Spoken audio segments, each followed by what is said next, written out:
Hello, this is Bhagyashree Thorat and I will be explaining about data science.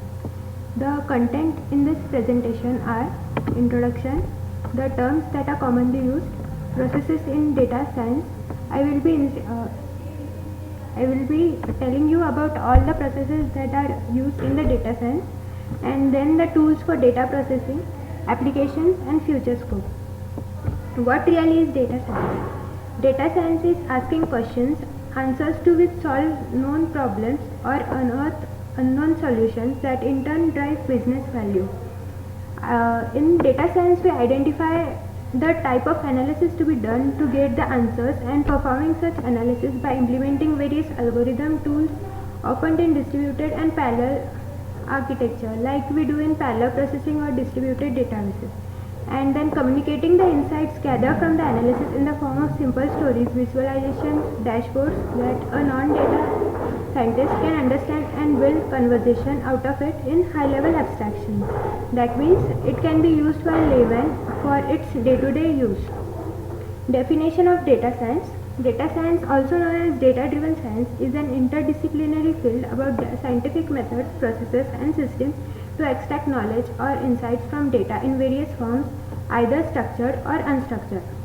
Data science is a concept to unify statistics, data analysis and then related methods in order to understand and analyze actual phenomena with data. It employs techniques and theories drawn from many fields within the broad areas of mathematics, statistics, information science and computer science, in particular from the subdomains of machine learning, classification, cluster analysis, data mining, databases and visualization. So we see here many concepts are used in performing the data science. Now the categories of data. Data can be structured, semi-structured or unstructured. In structured data, all the data that can be stored in database SQL in table with rows and columns is included. They have relational key and can be easily mapped into pre-designed fields. Today, those data are the most processed in development and the simplest way to manage information.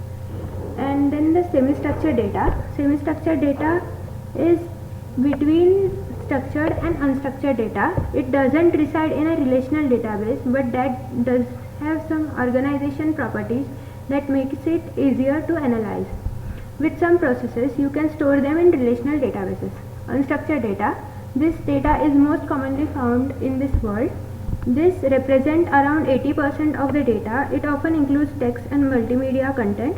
Examples include email messages, word processing documents, videos, photos, audios, presentation, web pages, and many other kinds of business documents. Unstructured data is everywhere. In fact, most individuals and organizations conduct their lives around unstructured data, as I said earlier.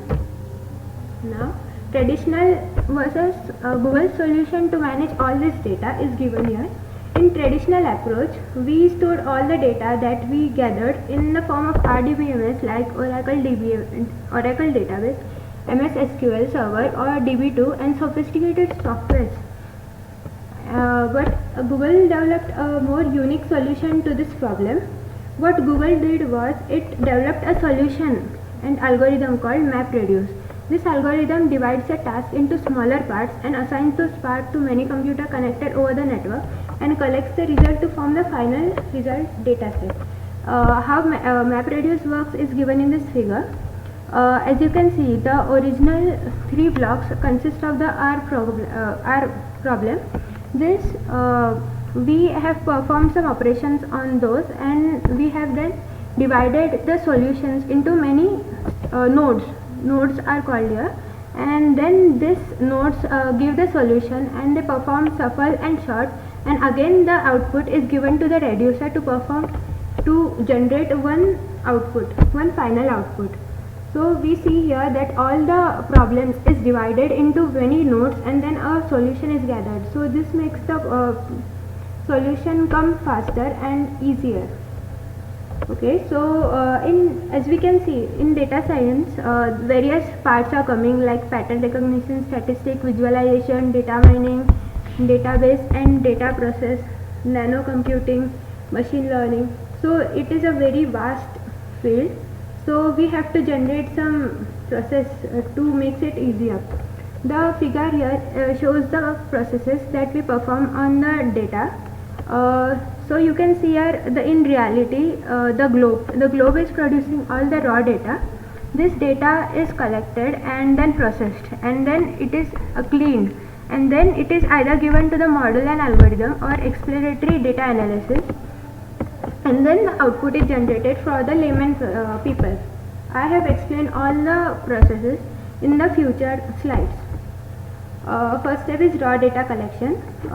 As we know, in raw data there is much volume. The quantity of the generated data and the stored data is very huge, like it is in the petabytes or terabytes, much big data. The size of the data determines the value and potential insight and whether it can actually be considered big data or not.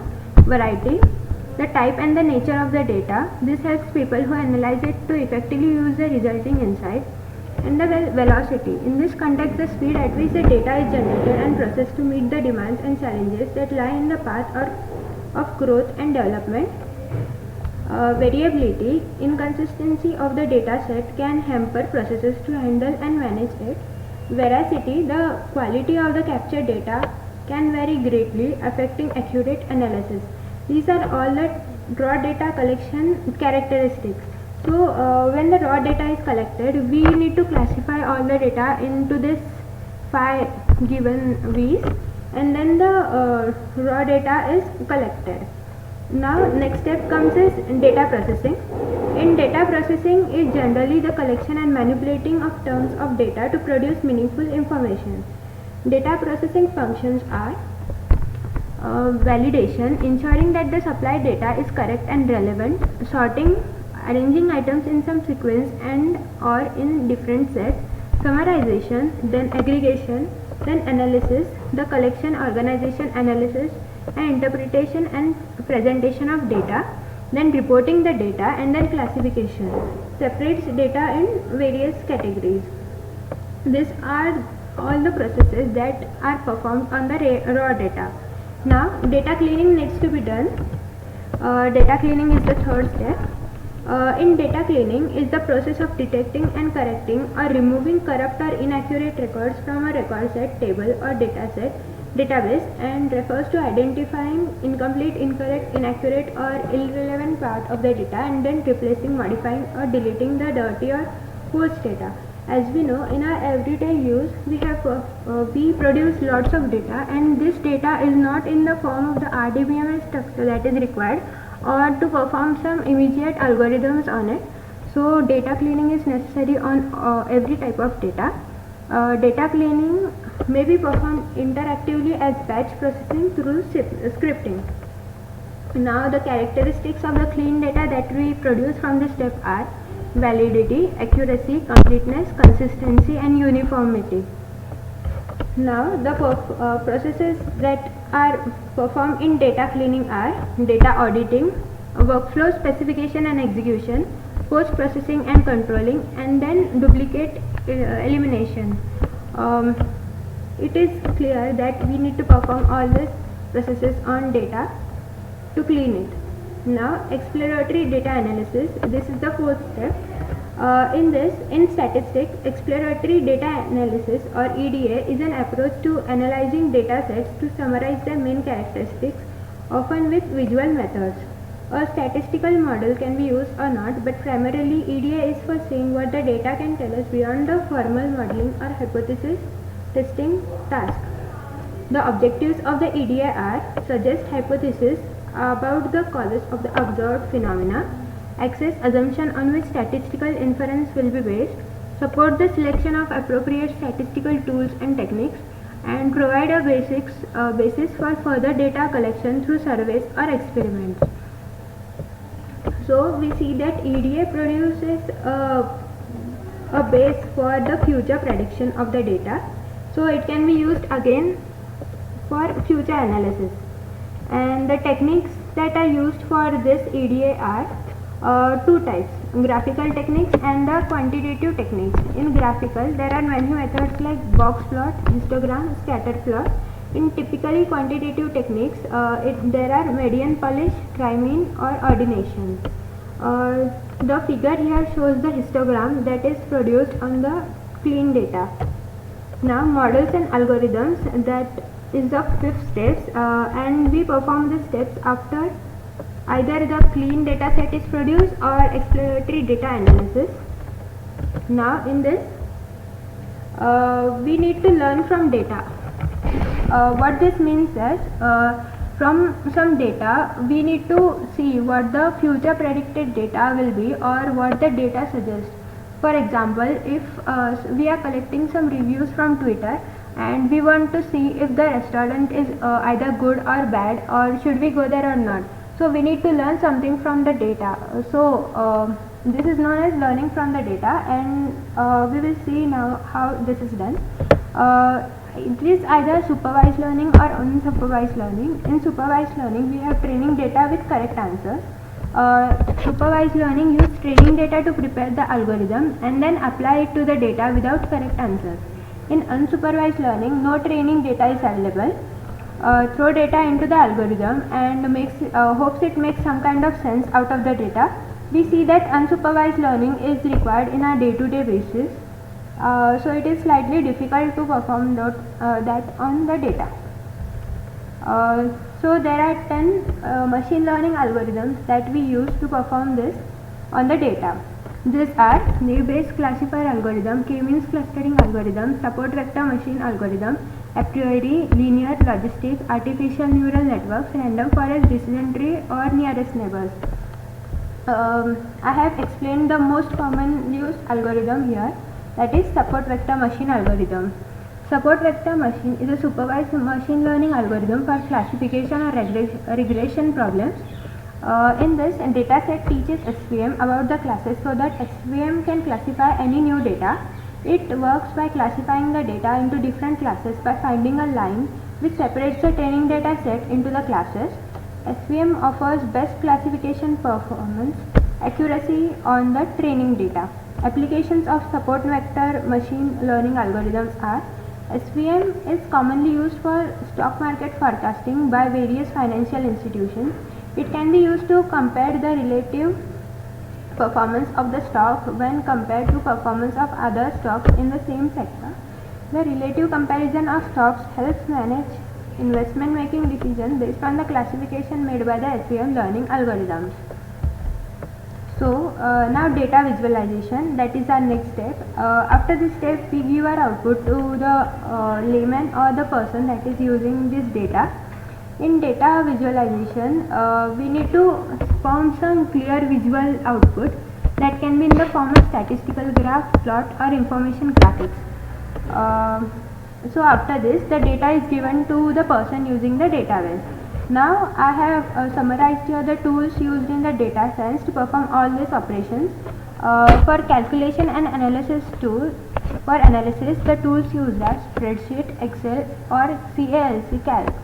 As we know, we use spreadsheets in our day-to-day life to generate some real-life result. So we can do this calculation in a more faster way.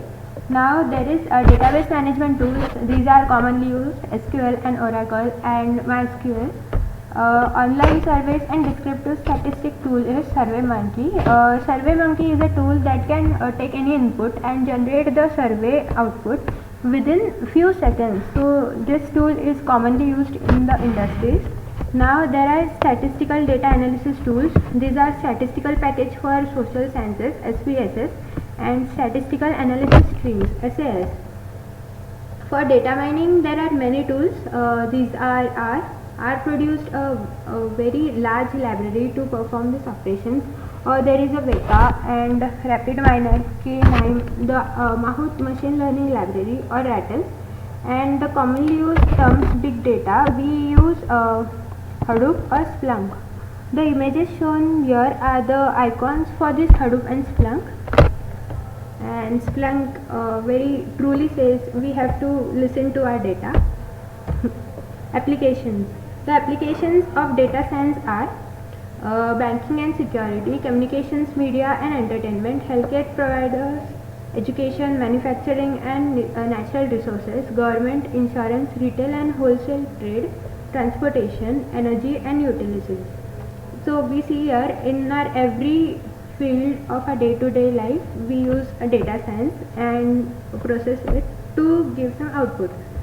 And the future scope, it was predicted in 2011 that the data produced in that year and the data produced in the 2020, that will be the 50 times multiple of the data that is produced today. And this is all the news that was produced about the data science in the paper. Big data is already a $46 billion market and growing fast, and a lot of a gaming as a giant is investing in big data and LOT, and here's why it makes sense.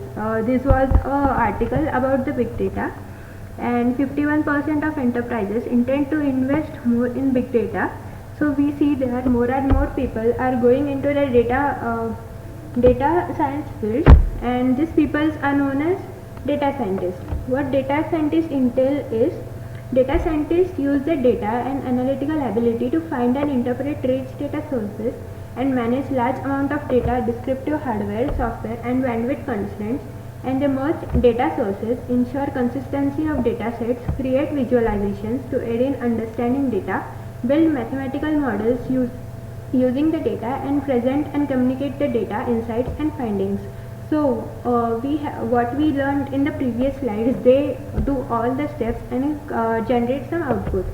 They are often expected to produce answers in days rather than months. As you know that the data is very big, so this task is really very difficult, and they work by exploratory analysis and rapid iterations, and to produce and present results with dashboards rather than paper reports as statistical normally do. Now, it was said by Harvard Business Review that data scientist is the sexiest job of the 21st century. As we know that data science is becoming so popular, so maybe that's the reason they said this. And that's all I explained in the data science field. I hope I got the message clear about the data science. Thank you.